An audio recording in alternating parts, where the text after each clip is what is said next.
नमस्कार मंडळी, पुन्हा एकदा स्वागत आहे तुमचं संस्कृतीज विजडम या मराठी यूट्यूब चॅनलमध्ये। अजूनही तुम्ही चॅनलला सबस्क्राइब केलं नसेल तर नक्की करा।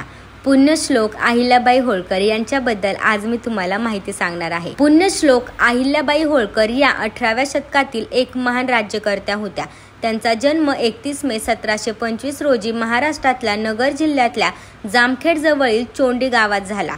त्या काळात मुलींना शिकवण्याची रीत नव्हती, परंतु अहिल्याबाईंच्या वडिलांच्या मात्र त्यांना लिहायला वाचायला शिकवले होते। त्यांना लहानपणापासूनच देवाधर्माची आवड होती। एकदा त्या 8 वर्षाच्या असताना मंदिरात दर्शन आणि पूजेसाठी गेलेल्या होत्या।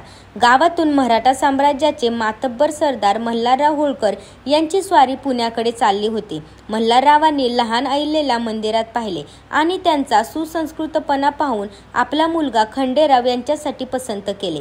त्या काळी फार कमी वयात लग्न करत असत। 1733 साली अहिल्याबाई होळकर घराण्याची सून बनल्या।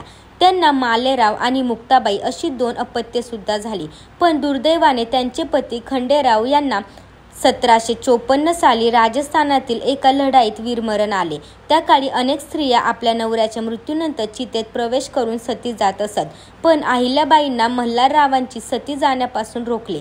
अहिल्याबाई फार हुशार होत्या। त्या मल्हाररावांकडून कारभार शिकू लागल्या, त्यात लक्ष घालू लागल्या। काही वर्षांनी मल्हाररावांना सुद्धा देवाज्ञा झाली, तेव्हा अहिल्याबाई यांचा मुलगा मालेराव त्यांच्या गादीवर बसला। मालेराव यांचे मानसिक संतुलन नीट नव्हते, त्यामुळे कारभार त्यांच्या नावाने अहिल्याबाई चालवत होत्या, परंतु दुर्दैवाने त्यांना दुःखाचा दुसरा झटका बसला। मल्हाररावस काही महिन्यातच मालेराव सुद्धा देवाघरी गेले। एका बाईने राज्यकारभार करण्यास काही जण विरोध करत होते, परंतु अहिल्याबाईंना मल्हाररावांचे दत्तक पुत्र तुकोजी यांना पाठिंबा होता। तुकोजी हेच होळकरांच्या सैन्याचे प्रमुख होते।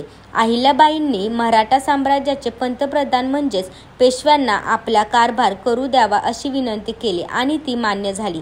तिथून पुढे 30 वर्षे अहिल्याबाईंनी अतिशय उत्तम कारभार केला। त्यांनी राज्यावर छान पकड होती। त्यांनी इंदोर शहराची उत्तम विकास केला, एक महत्त्वाचे केंद्र बनवले। तसेच त्यांची राजधानी जवळच महेश्वर येथे होती, तिथेही विकास केला। त्यांचे आपल्या प्रजेवर प्रेम होते। त्यांनी प्रजेची उत्तम काळजी घेतली, शेती आणि व्यापाराला प्रोत्साहन दिले। जेव्हा लढाईचे प्रसंग आले तेव्हा अहिल्याबाई स्वतः रणांगणात उतरून नेतृत्व करत आणि सैन्याला प्रोत्साहन देत असत। हत्तीवरच्या अंबारीत धनुष्यबाण घेऊन बसलेली त्यांची स्वारी सर्व सैनिकांना प्रेरणा देत असत। अहिल्याबाईंनी आपल्या प्रांतात आणि देशभर अनेक रस्ते बांधले, धर्मशाळा बांधल्या, मंदिरे बांधली, जुन्या मंदिरांचा जीर्णोद्धार केला, नदीवर घाट बांधले। काशीमध्ये औरंगजेबाने पडलेले विश्वेश्वराचे मंदिर त्याच जागेच्या बाजूला पुन्हा बांधले। त्यांनी बद्रीनाथ ते कर्नाटकपर्यंत स्वतंत्र धार्मिक स्थळांच्या विकासाला सढळ हस्ते मदत केली।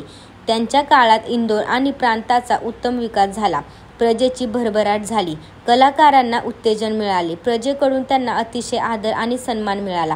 त्यांच्या वयाच्या 70व्या वर्षी 13 ऑगस्ट 1795 रोजी मृत्यू झाला।